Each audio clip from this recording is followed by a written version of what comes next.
আমরা এখন ধামে কাজের ফাঁকে বিকালবেলা একটু ঘুরতে আসলাম ধামের মন্দির। আমরা 3 বান্ধবী আজকে এসেছি। হাই।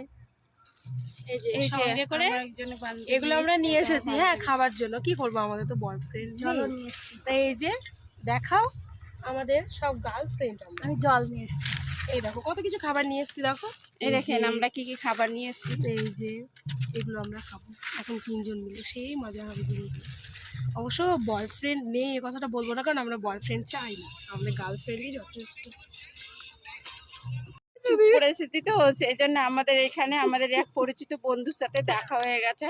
ও কিন্তু আমাদের চুপচাপ দেখলো। এবার আমরা এই দেখেন আমাদের অবস্থা কি, পাপড় খেতে মানে কি বলবো আমরা ভেবে পাচ্ছি না, এখন হাসতেই ব্যস্ত। আমার 2 বান্ধবী, ওরা দুজনকে প্রপোজ করছে। দেখেন আমার 2 বান্ধবী দুজনকে প্রপোজ করছে। আমরা এইভাবেই কিন্তু সারাদিন খুব মজা করি।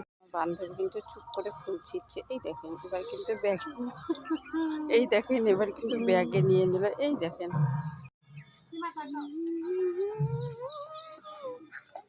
বাড়ি যাবে না, বুঝতে পারছে বড়।